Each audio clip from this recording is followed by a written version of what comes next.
संगत आउंदी है ते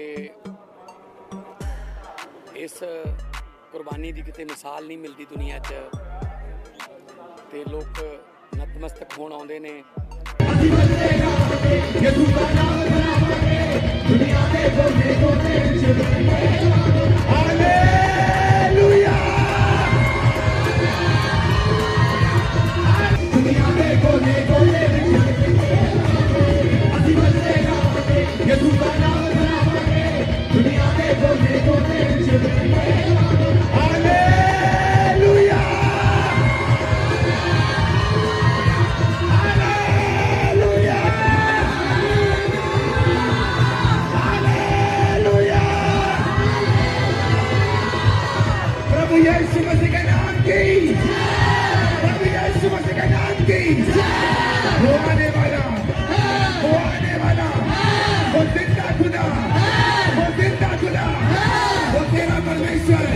जयवंत की अनॉइंटिंग से भरा हुआ, जीत के मसे से भरा हुआ।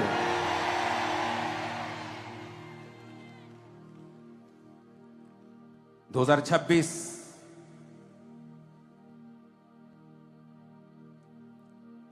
बीजों को बोने का साल है ताकि आप लोग उस ट्रांसफर को देख सकें जो हमने पहले कभी नहीं देखा।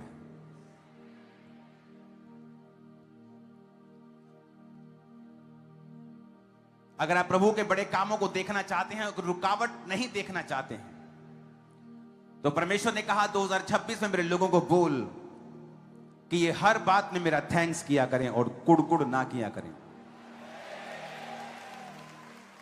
फिलिप्पियों 4 उसकी 6 आयत में लिखा है, किसी भी बात की चिंता ना करके परंतु हर एक बात में तुम्हारे निवेदन, यानी तुम्हारी जो प्रार्थनाएं हैं, रिक्वेस्ट हैं, प्रार्थना और विनती के द्वारा, यानी अपनी प्रेयर्स को, अपने निवेदनों को, अपनी चाहतों को, अपनी प्रार्थनाओं को विनती के साथ, कंप्लेंट के साथ नहीं, विनती, जिस तरह टीचर सिखाते हैं, I beg to say that, परमेश्वर के सामने उपस्थित किए जाएं। परमेश्वर ने कहा है जो लोग बड़े काम देखना चाहते हैं वो 2026 में थैंक्स गिविंग की प्रार्थनाएं करें, ज्यादा से ज्यादा धन्यवाद प्रभु को दें। पौलुस और सिलास जब जेल में थे तो लिखा उन्होंने प्रभु का थैंक्स किया और वर्शिप की और जेल टूट गई। यूहन्ना बपतिस्मा दाता ने उसी जेल में परमेश्वर को कर्स किया और शक किया और इतना बड़ा परमेश्वर का दास मारा गया और वही पौलुस और सिलास छुड़ाए गए। भजन संहिता 100 उसकी 4 में लिखा है, उसके फाटकों से धन्यवाद और उसके आंगनों में स्तुति करते हुए प्रवेश करें। उसका धन्यवाद करेंगे, उसके नाम को धन्य कहें। तो आज एक नियम बना ले कि जब भी आप प्रभु की प्रेजेंस में, चाहे आप जितने मर्जी दुखी हो, सबसे पहले उसका थैंक्स करें और आप देखेंगे प्रभु का आत्मा ज्यादा काम करेगा। दूसरा कुरिन्थियों 9 उसकी 6 में लिखा है, परंतु बात यह है जो थोड़ा बोता है वो थोड़ा काटेगा और जो बहुत बोता है वो बहुत काटेगा। आप इंसल्ट बोएंगे, इंसल्ट काटेंगे। आप हेल्प बोएंगे, हेल्प काटेंगे। आप टाइम बोएंगे, टाइम काटेंगे। आप पैसों को बोएंगे, पैसों को काटेंगे, परमेश्वर ने कहा। और आप जितना बोएंगे उतना आप काटेंगे। अपने घुटनों पे आ जाओ सब जन, और एक प्रोफेटिक मैसेज परमेश्वर ने मुझे दिया है। सबसे पहले अपने दोनों हाथों को उस ऑयल से अभिषेक करें।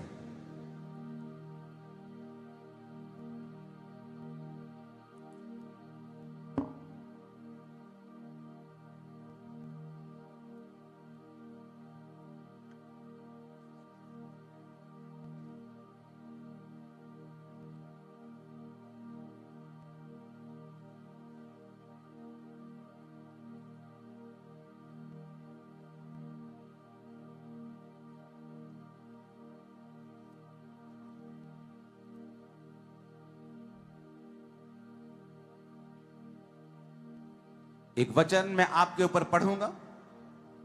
इस वचन का पढ़ना बहुत इंपॉर्टेंट है। और उससे पहले,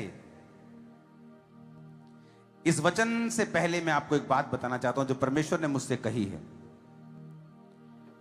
परमेश्वर ने मुझसे कहा है कि वो अपने लोगों को, जो मसीही लोग हैं,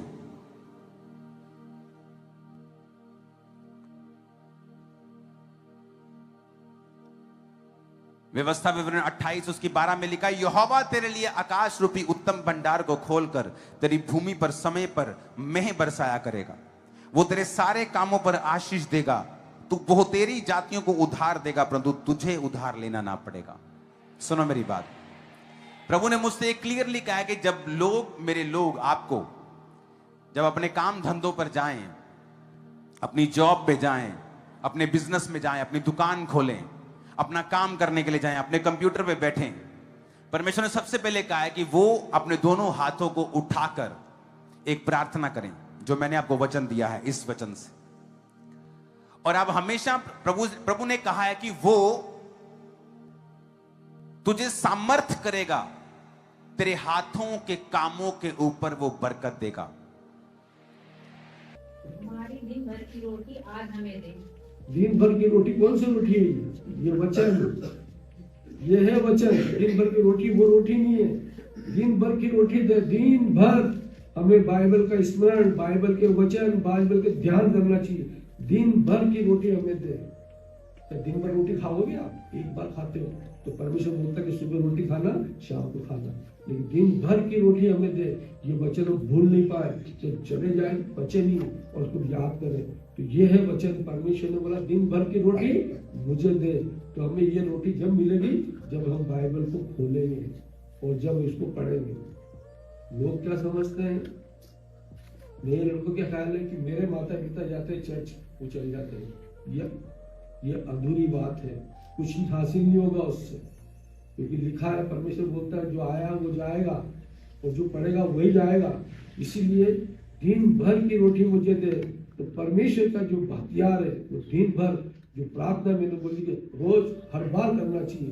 परमेश्वर का वचन पढ़ते पढ़ते हर बार पढ़ना चाहिए। परमेश्वर का वचन हम संडे को आते, बुधवार को आते, मंगलवार को आते, कई तरह के वचन यहाँ पे लिखे बताए जाते हैं। वो हमारे अंदर स्मरण चलता रहना चाहिए, मंथन होता चलना चाहिए। तो वो हमारे दिन भर की रोटी है, जो हमें बाइबल पढ़ना बहुत जरूरी है। और दूसरी बात, बाइबल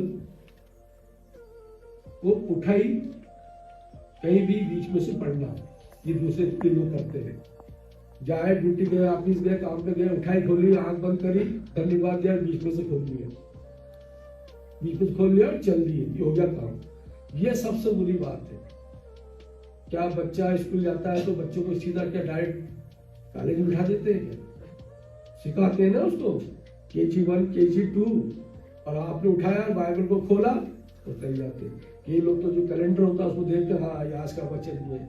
ये सिर्फ मिथ्या है, अपने आप को खुश करने की मिथ्या, इससे कुछ नहीं होता है। जब पत्थर घिसता है ना, तो जब आग निकलती है, तो अब आपके अंदर आग पैदा होगी ही नहीं ना। कितना भी कर लो आप, वही बाइबल रख लो, तकिए के नीचे रख लो, सजा लो, वचन घर में लिख लो, उससे कुछ नहीं होता है।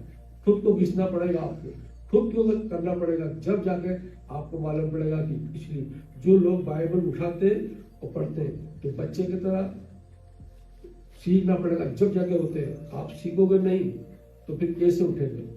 ये जो बहुत लोगों को जब मैंने देखा कि हाँ चलते उठाई बाइबल, उठाए वचन पढ़ा, ये बुरी बात है, ये अच्छी। आप परमेश्वर का मजाक उड़ा दो, परमेश्वर का मजाक उड़ा दो। क्या कोई बच्चा के उसको बोल के सीख जाएगा क्या? आप पढ़ाओगे, उसको डांटोगे, समझाओगे, जब जाके सीखता हो। तो निकाले नीति वचन 30:8, रोटी मुझे न निर्धन कर, प्रतिदिन की रोटी। प्रतिदिन बाइबल का अध्ययन करना जरूरी है हमें, प्रतिदिन। अब ये बहाना बन जाए कि समय नहीं मिला, समय तो रात में ही मिलता। परमेश्वर कहता है कि हमारा कोई बोलता है कि ना मैं उठता हूँ ना सोता हूँ, तो कभी भी उठाओगे वो तो याद करेगा। कभी भी उठाओ, 1 बजे 2 बजे, जब मेरे को नींद खुलती है मैं 2 बजे उठता हूँ, बाइबल पढ़ता हूँ, वो करता हूँ। जब तक दिन भर की रोटी मुझे दे। यह क्या लिखा सिस्टर, पढ़ना रोटी। व्यर्थ और झूठी बात मुझसे दूर रख, मुझे ना तो निर्धन कर और ना धनी बना। व्यर्थ बातों से दूर रखेगा। व्यर्थ बातें जब पढ़ोगे तो व्यर्थ बातों में, गंदी संगति में, बुरी संगति से दूर सिखाएगी बाइबल। और आपको रोटी चाहिए, वो बाइबल को पढ़ना जरूरी है, प्रतिदिन पढ़ना उसको। इसलिए परमेश्वर बोलता है जब ज्ञान देते हैं। एक बार एक संत को परमेश्वर ने दर्शन में देखा, बोला कि जो चिन्ह तुझे मिलेगा वहां पर तू रुक जाना। जब वो प्रभु का दास गया, उसको चिन्ह मिला तो वहां रुक गया। लेकिन वहां पर बाइबल का असर क्या होता है, वहां पर जब गया तो वहां पर दूसरा कोई संत था, तो वो आपसे में उस संत को बोलता है कि तू यहाँ पर नहीं रह सकता। तो बोले मेरे परमेश्वर ने मुझे कहा है कि ये चिन्ह मिला है तो मैं यहाँ रहूंगा। तो वो बड़ा क्रोधित था, बोले तू नहीं रह सकता। बोले मैं सब आपकी बात मान लूंगा, लेकिन मेरे परमेश्वर ने बोला मैं यहाँ रहूंगा। तो वो क्रोध में को श्राप देता है उसको कि तू यहाँ रहेगा तो यहाँ सांप और बिच्छू पैदा होंगे, सांप और बिच्छू पैदा होंगे। उसने जो प्रभु का दास था, जो बाइबल पढ़ते नम्रता सीखी, उसने हाथ जोड़ के बोला कि आपका ये वचन यहाँ पे पूरा हो। फिर बोला कि आप मेरा भी एक वचन सुन लो कि आपने कहा यहाँ सांप बिच्छू पैदा होंगे, ये होंगे, लेकिन मैं प्रभु के नाम से कहता हूं कि सांप और बिच्छू पैदा होंगे, लेकिन किसी को काटेंगे नहीं, किसी को काटेंगे नहीं। तो ये नम्रता जब बाइबल पढ़ते हैं तो आपके अंदर आप कौन हो, आप क्यों आए हो, आप किस विषय में आए हो, आपको क्या करना है, ये बाइबल बताएगी आपको। लेकिन बाइबल उठाई, बीच में से पढ़ी, कभी कभी पढ़ी, तो वो ऐसा हिसाब है कि नल के नीचे खाली बाल्टी को उल्टी रखने वाली बात है। तो इसलिए प्रतिदिन की रोटी हमें दे। व्यर्थ बातों में बाइबल अलग हटाएगी, व्यर्थ दोस्ती से अलग हटाएगी। तुमने क्या खो दिया, बाइबल बताएगी तूने क्या खो दिया। कहता है ना बाइबल उसमें प्रकाशित बात में, तू कहां से गिरा है, तो वो बताएगी बाइबल। अब निकाले मत्ती 4 का 4।